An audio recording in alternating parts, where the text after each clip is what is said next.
Hey folks, Landstryder here, and you're watching episode 22 in my playthrough of Atonement Sins of the Past, a modpack by Iskandar and available on the Feed the Beast and Curse Voice launchers. So you can see behind me, I've been using my thaumatorium a little bit. I was making some red crystal for a little automation that I've been trying to put together for the whole ore thing. You can see in here I've started doing a little bit of decoration. I started changing some of the stone. I changed the ceiling, and I also have changed the walls and floors, and I did this. So I decided I was going to try to use a system that doesn't use the golems. And I got this inspiration from another YouTuber. I can't remember his name right now, so I apologize, but a friend of mine sent me a link.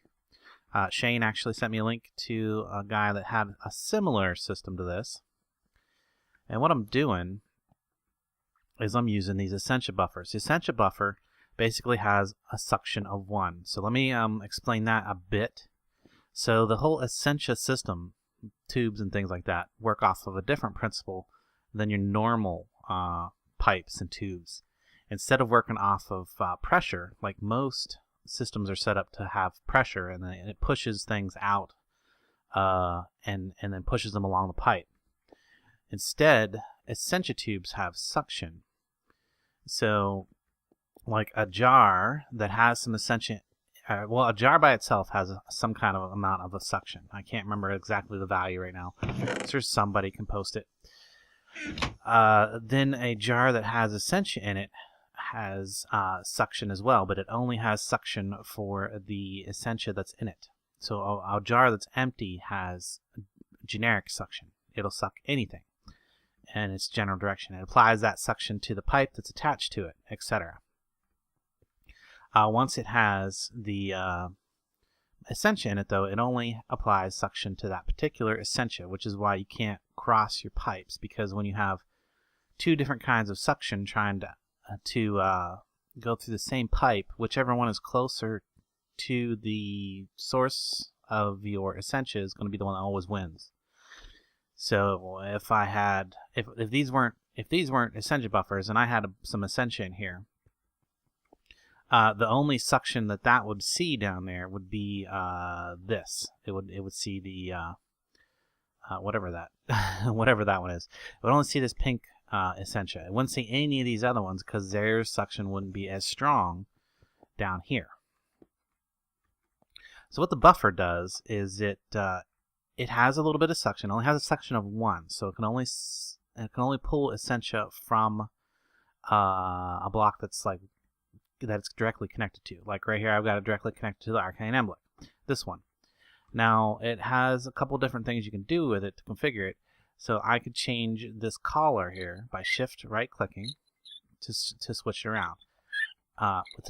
With no color, it has a suction of 1. So it's pulling at a suction of 1, just generic suction.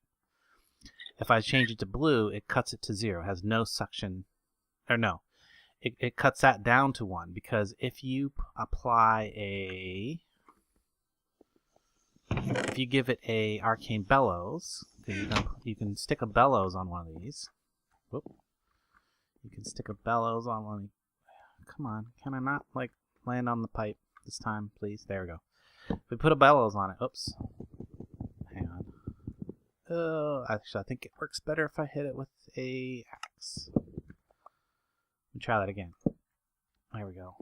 Okay, there you can see that the bellows is attached to the Essentia buffer right there. So what that does is it lets the Essentia buffer have a suction of 32, generic suction, so it can pull from far away. The blue collar will cut that down to 1 no matter how much suction the Essentia buffer actually has. So in that direction, it only had a suction of 1. What I can do then is I can also do red, which cuts off the suction entirely. So it has no suction in that direction, but this one has suction in this direction of 1. So it can pull the Essentia out of that one. And these can hold I think like 8 points of Essentia, and it doesn't have to be the same, so it actually can be different Essentia. So what's going to happen is, as this cooks stuff, and I should go grab some cobble just to demonstrate. As it cooks stuff, it's going to allow that Essentia to go down those ring of, or those that string of buffers, until it reaches a buffer that has stronger suction to the sides.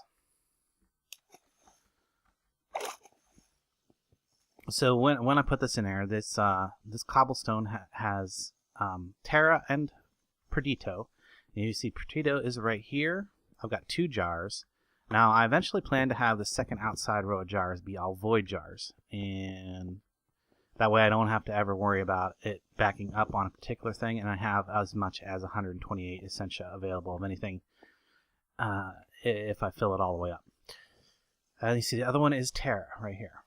Terra, I have 1 full jar plus. Oh, it would have been helpful to put my goggles on for this. Talking about this, and I probably am already spent too much time talking about this, but I wanted to make sure that it was clear how this thing works without having, so I'm basically going to have my Essentia sorting system without a golem at all. So now I should be able to see how much is in there. So I see I have 64 and 11 in the back one, and for Perdido I have 13 in this front one. The front one should get the Essentia before the back one. So what's going to happen is I'm going to throw, we'll throw 16 of that in there. It's going to cook that down. And then it's going to go through all of these Essentia buffers until it reaches this Essentia buffer. Because when it reaches this Essentia buffer, it has a suction for Terra and a suction for Perdido that's relatively strong. So this has, I think, has a suction of like 32 or something like that with a label on it. Label gives it more suction than if it didn't have a label, by the way. So if you put 2 jars down beside each other and connect them with pipes, if one has a label and the other one doesn't, and they have the same Essentia in them, it will attempt, the one with the label will pull out of the other one. Okay, so when it reaches this one, instead of continuing on, instead of the Essentia continuing on, it goes to the side because the suction's higher for Perdido and for Terra. And you can see that I've now got a bunch more Terra in here, and I think it's still going up. Yeah, it's still going up. And the Perdido is going up as well. So, okay, I hope I've explained that very well. The other thing I want to do is I want to get all these labeled up.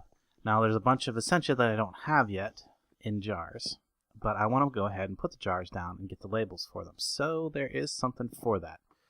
Let's get all the way up here first. It is under Witching Gadgets. It's this thing right here, the Aspect Library, and it's really not too expensive. It's just going to be, let's see, I need an ink sac, a bottle of water, I think, and a feather. Do I have a feather in here, or am I going to go out? I got one in here. Good. Then I'm going to need some jar labels, which are probably back downstairs. Yes. So I did finally use some of my slime balls that I have now to make some jar labels. So obviously that's how I got the jar labels on all those jars. And we want to do this first. We need a scribing tools. How does that work? Am I doing something wrong there? I forget. Maybe it's an empty jar. Or maybe I think it's an empty jar.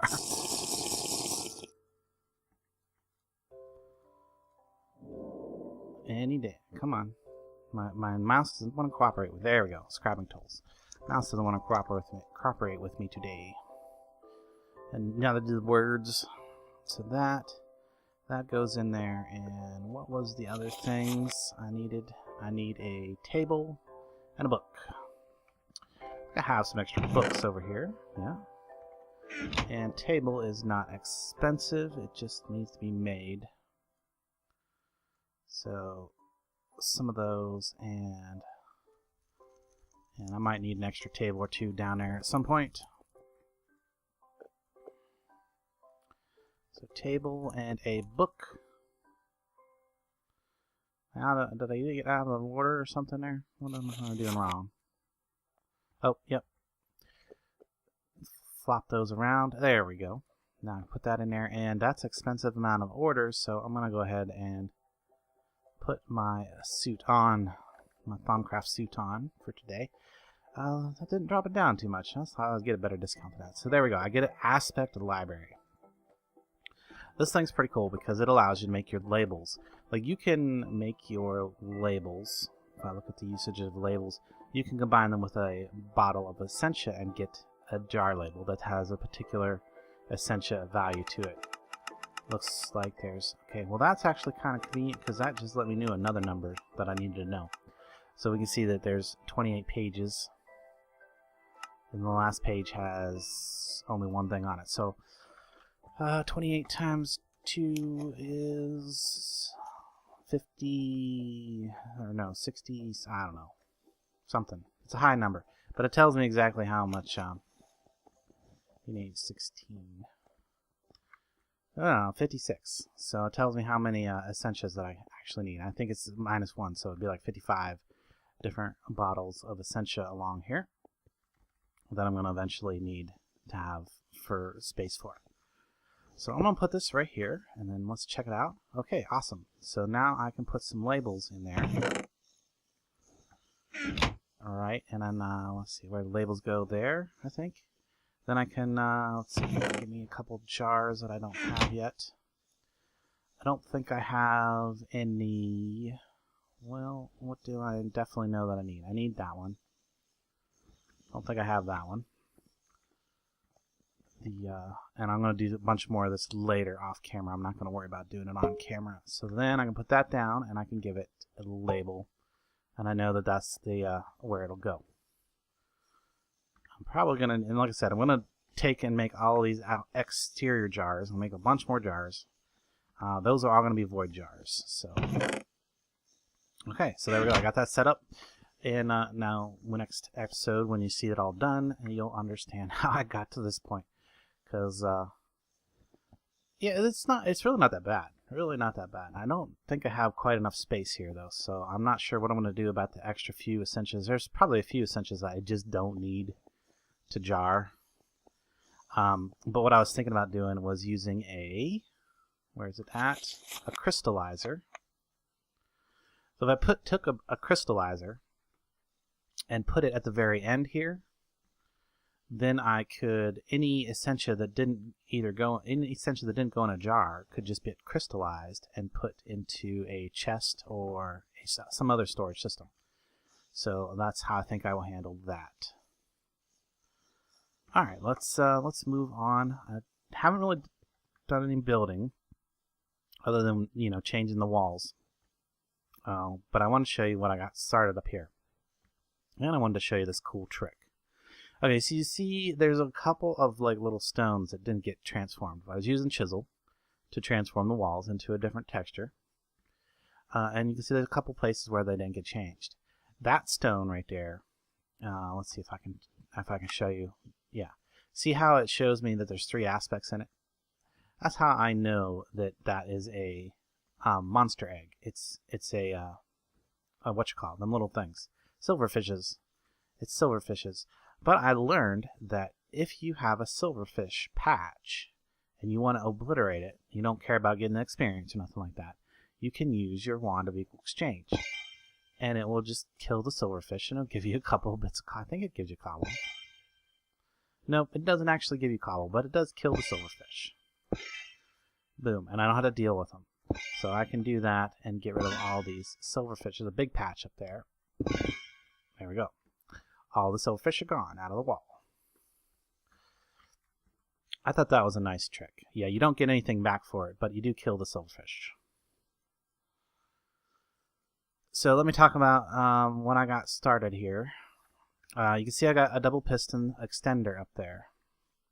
What that's going to do is it's actually not, it doesn't retract. It just pushes that, like see where the cobble up there is, it's going to push that up. And where that ends up coming up is right over here. Right here at my Rock Smasher. So when that activates, it's going to push that up.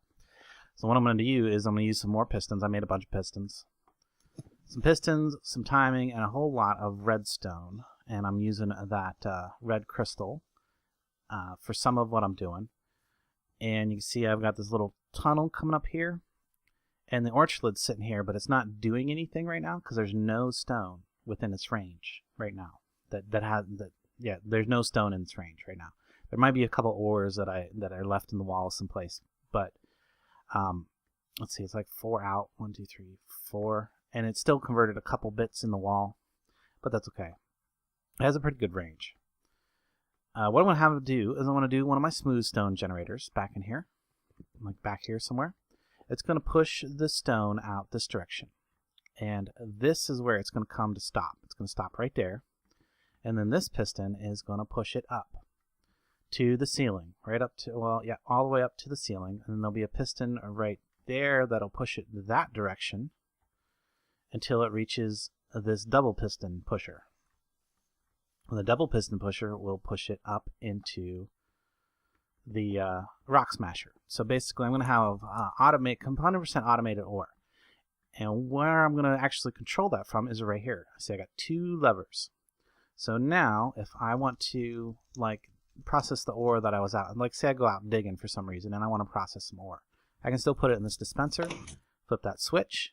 You'll notice that the andesite gets pushed out and it's right there, and then it would start dropping ore and doing its thing like normal. As soon as I turn that off, it retracts. And then the other interesting thing is if I have this on and I turn on and I wanted it to process some of my other ore, I can hit this switch and you'll notice that the andesite retracts, so that it won't get accidentally pushed up by the other system. So this one cuts that one off, basically. And how that works back here is I've got some red crystal. This is the red crystal that's going to go down and activate that system down there. So that when, and it's going to have a reverse trigger because I want it to work only when it's up. So right now, this would be deactivating the system down there, or the pistons from pushing things around. It would be deactivating it rather. But you see that pushes this piston out, which allows this redstone string to disable this redstone torch. It's weird. It's weird. So now when I hit that switch, you can see that it enables this redstone torch, which makes this piston push this andesite thing out. And then if I turn the other system on, it retracts this piece of cobblestone, breaking this circuit, so that breaking this circuit, the redstone torch can no longer activate this red crystal over here. So yeah, I think that's about as best I can explain how it works. But it does work. It works, and it's a little convoluted, I suppose. But it should all work when it's done. And when everything's all said and done, I will have basically flip this lever to automatically process a continuous string of ore until I run out of mana. And that'll be down here. And you can also see that I turned this spark right here. Now has a dominance rune applied to it. I don't know, what's it called? What are they called? They augmentate a spark augment. It has a spark augment dominance, and so does this one, which means that they will attempt to draw mana from these pools to keep themselves filled at all times. So those pools will stay full at the cost of these ones, which is fine because these ones are being fed by the power. So any of the other mana pools that I want to have around for other things, I will put a dominance augmentation on, and they'll pull from over here. I don't even need to. I made a I made a dispersive one, but then I found out that I really didn't need it because they are automatically pulled from all of the pulls equally. So if they don't have any spark, or if they don't have any augmentation on them at all, they will just kind of react to the other ones however they need to react. Finally, I put this in a nice wall of drawers because I want to get ready for the future. Once I go kill the Ender Dragon, I'm going to be able to make a corporeal network. And I want to have all of my storage in drawers or chests. I want to get rid of all my barrels. So these ones are going to go soon. I'm going to get rid of these all these resources, or all these barrels, and put these resources into drawers of some kind. Probably, I'm actually thinking I want to kind of combine these drawers over here, and basically have all my resources up here on this level in the same bank of drawers, so that I only have to use one Corporea spark to access all of them through a drawer controller. So I might have to do a little bit of rearranging up here. The toilet might have to get moved to a different location. Maybe we'll put it in an actual bathroom, give it a sink and a vanity, because that's what it's really missing. And I'm not sure how I'm going to be able to, because now I'm going to be having every kind of work come up through that hole. So that's more than these 4 different types. So I'm going to have to come up with a different way of sorting all that out too. So we'll see. Like I said, I'll probably do a good portion of that off camera. Now that I've spent like 20 minutes just talking about things that I did off camera and explaining things that I did off camera, let's see if we can actually get something done. Because what I wanted to really do is I really wanted to get into making a, where's that? There's a particular one, an infusion thing. So that's going to get my pigs. It's also going to let me do the creature infusion. And I don't think it has anything to do with taming an ocelot or a wolf, but that's going to let me do 2. And what I'm talking about is this thing down here under Thaumic Horizons. This thing right here, a curative vat. So we want to do this. So it's relatively simple. I need 2 alchemical constructs. Okay, 2 alchemical constructs. Probably don't have that ready to go. Let's check. Pretty sure I don't.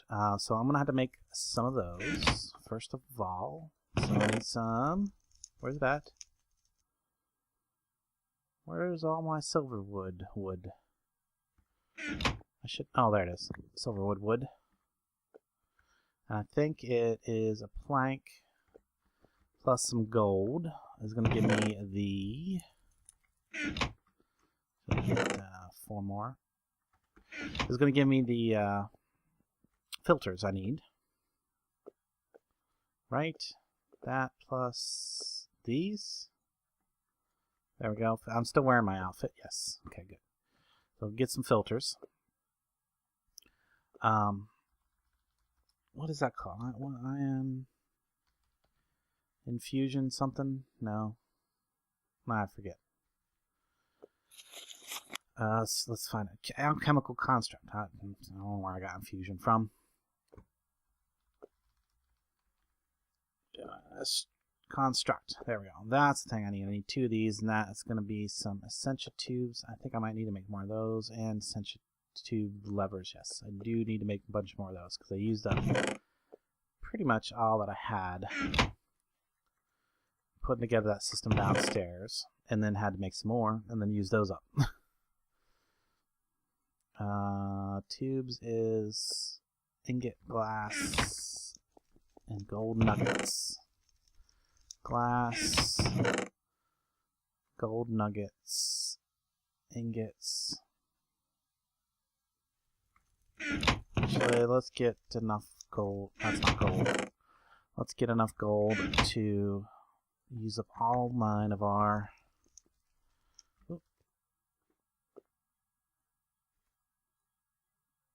Oh, I need one more piece of iron. Like that? Yes. One more piece of iron. I have a feeling I'm going to need these tubes in the long run. especially if I start to do any more of that funky automation down there. So now I just need some levers to make a few of these into. Let's see here, get some of that. Wood? No wood in there? Oh yeah, there is. There's dark wood. And it's kind of, every time I make sticks up here, I feel silly because I have like stacks of sticks down at the mob farm. Can I do this in a... Nah, some figures. Need to do this in a table over here. So, I think it's levers with that. Yep. Oh, my goodness. I'm out of Essentia in there. I wonder what Essentia that one has right out there. Well, usually when I run out of Essentia is I just go to my mob farm. I've actually improved the mob farm a little bit. Not so much on function, but I just went out and got a couple more witch spawners. So now there's a total of 3 witch spawners and 1 skeleton spawner in there. And the random spawner that I had to begin with, I'm not sure if it like blew itself up or a creeper killed it, but it died at some point. I noticed that it wasn't in there anymore, and I just replaced it with a witch spawner and a skeleton spawner and another witch spawner. And yeah, I get all kinds of good stuff out of here now. Lots of experience. And typically I've been leaving my temporal sword in the, or my clockwork sword in the temporal mode because I have it being fed by my hourglass. So I wonder how much of these I'm going to have to kill in order to get some ordo. Probably not too much. I just wanted to come down and show you that this is how I do this whenever I run out of Ascension in my wand. That's also, I'm getting tons of stuff. Occasionally I will clean that out a bit. Once I get the filtering thing working on the Essentia really well, I'll probably take a whole bunch of this stuff and dump it into that system and let the jars fill up using the Essentia off of all this stuff. Okay, is that going to be enough to finish what I wanted to do in a second ago, I hope?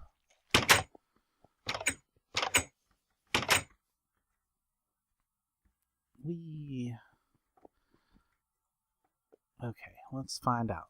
Okay, yeah, got enough of that. So now I need to do this, which is going to be great wood logs. Good, I got 2, which is exactly what I need. 2 great wood logs. These things in this corner, these in this corner, and then the rest of it's tubes. Perfect, got it. Got everything I needed there. To make these now, let's look at the book. Now, if you remember, I said, oh shoot, you know what? I think I might have messed something up because I don't think I'm going to be able to put this where I wanted to put it now that I put the ore creation stuff there in the way. We'll see. Probably not. Because it's a 3x3 or by 4 tall structure. And I was hoping to, and it also uses the stabilization from the thing. Well, let's find out. Maybe I'll be okay. Maybe I won't. Maybe I can squeeze it in here. If it's only the flower in the way, I can maybe move the flower because I want it to be directly in line with this one. So let's just pull that up out of there and see where that ends up being. Okay, yeah. So if that is the center of the vat, I can just move the flower. This flower. Oh, and that flower is actually going to be causing some stability things too. Okay, so... Well, I'll figure out where I'm going to put it later. I'm just going to put this away for now because I definitely want the curative vat to sit right there. So I need, what is it, or wait, what is it that I need around the bottom? I don't think I'm actually going to use the vat today. We're just going to put it together. Oh, and I need 50 of all of these things in order to assemble it. So we're going to need a bunch of glass, a whole bunch of great wood planks, yep, and a couple buckets of water. That's not a big deal.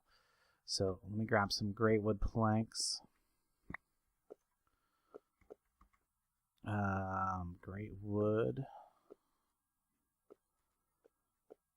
Yeah, 16 is exactly what I need. Perfect. Put this away. Got too much junk in my inventory. And put those back. Okay. I already have the glass. All I need is a bucket for the move the water. Okay. So this, we'll start with the gray wood. We need to put one of those in center. That down.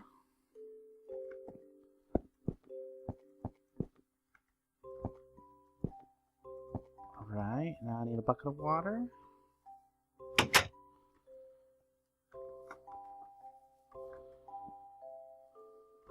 Okay, and then glass. Get my other bucket of water before I get any further.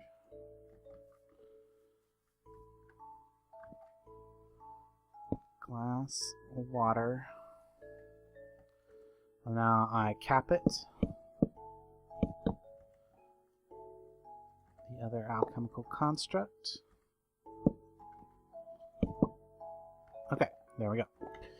Problem is, I don't think I have the necessary... Yeah, I need a bunch of ordo, I believe. Yeah. Darn. Okay, well, give me 1 second. I'm gonna just kill a bunch of things till I have the wand filled up. I'm sure you don't want to watch that, so back in a moment. Alright, well, I got almost full before I got bored. And then I took a quick trip to the Nether to grab a few more blaze rods because there's one other thing I wanted to play with before the end of the episode. Alright, so let's see if this works now. Woohoo! There we go.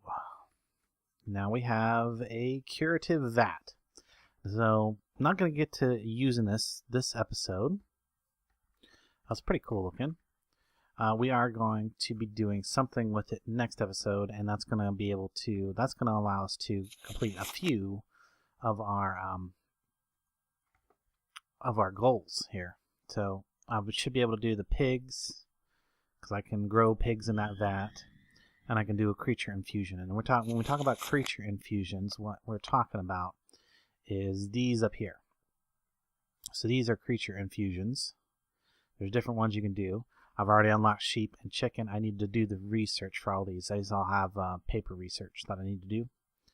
And there's a couple general infusions that you can do to just pretty much any animal. We'll talk about all that next episode. The one I'm most interested in is the self-shearing sheep. I think that would be cool. Then it also eliminates something else. It also eliminates another setup that I was going to do that I won't need to do if I have a sheep that shears itself. Alright, well, oh yeah, and then finally, I think, it really does look cool. Yeah, I want to have to put my flower in a different position. I'll probably put it right there. And even though it's going to, like, convert a bunch of stuff in the walls to ores, either that or I have to dig it all out first and fill it back in with stuff that it won't convert, like the chisel stones, just so that it's, doesn't waste that bunch of mana doing it, or it really doesn't matter that much. I've got an excess amount. I think I'm backed up again anyway, so let's go down to the... Whoa, ouch. In fact, actually, let me get my Thaumcraft stuff back on. I don't think it matters when you're doing an infusion, but it just makes me feel like I'm a wizard when you wear the Thaumcraft outfit. Alright, so I got this infusion set up down here that I wanted to give a try. Now, one of the things about this setup that I have right here is it's not going to be able to draw from way down here. This stuff that's all the way at this end, it's not going to be able to get access to it. That's still doing its thing? I think so. Maybe. Yeah. It's still doing its thing. But I needed census. Is census close enough? I think census is close enough. And the other thing I needed was lux, and it's not doing lux yet. Hurry up with the spider eyes.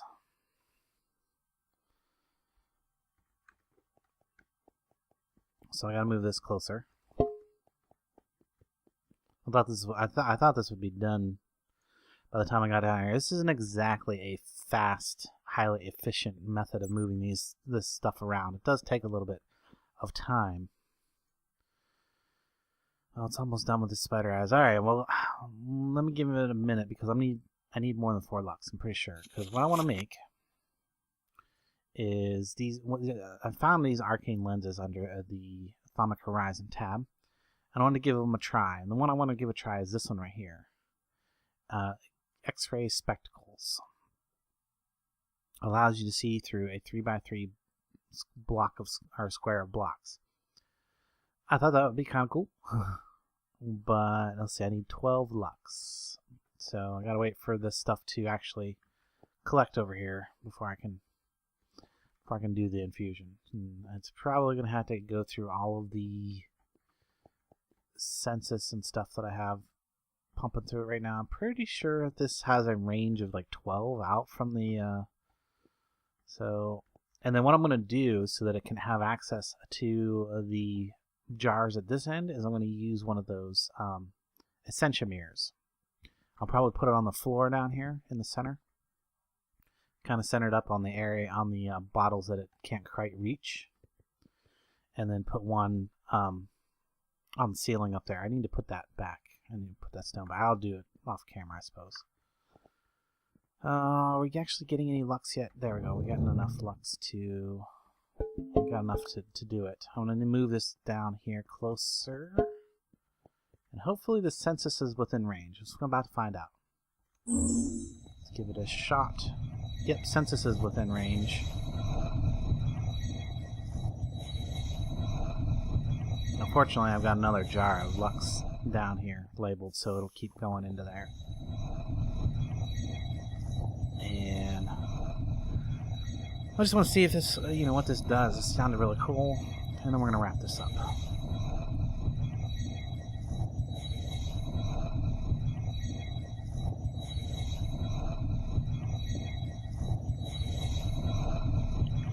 There it is. Okay, so there's my Evesculent lens. Do I wear it on my head? No. What do I do with it? Do I look through it? Do I combine it with my glasses? I have no clue here. Do I shift click? I don't know. What am I doing wrong? How does this work? Placing special lenses over the eye, you can benefit from both goggles, mystical sight, and the lens's unique ability. Lenses can be quickly swapped by holding the V key and removed while pressing the V key holding shift. Okay. So I've got to have this on, I think, and then press V. Oh, hey, look at that. Bloop. Oh, that's cool. So wherever I'm looking, I can see through the stone. Oh, that's going to be helpful for mining a little bit. I was hoping that it would penetrate deeper, but I can only see through a layer, a 3x3 and a layer. Well, that's kind of neat. And I can see the candles underneath there. That's neat. Let's see. Oh, yeah, that's a cool toy. Oh, that's a cool toy. I like that. So, V. Oh, Shift V. Shift V. There we go. Takes it back off. All right, cool. So you can apply lenses to your goggles of revealing. There's other lenses too. I might make more of those, and just to see what they'll do. But I'm gonna wrap this up. I hope you guys enjoyed this episode as much as I enjoyed making it. Be sure and leave a like, a comment, and a thumbs up if you did. And until next time, I will catch you later, and we will have that. I'll have that ore thing all fully functional next episode for you guys to check it out. So later.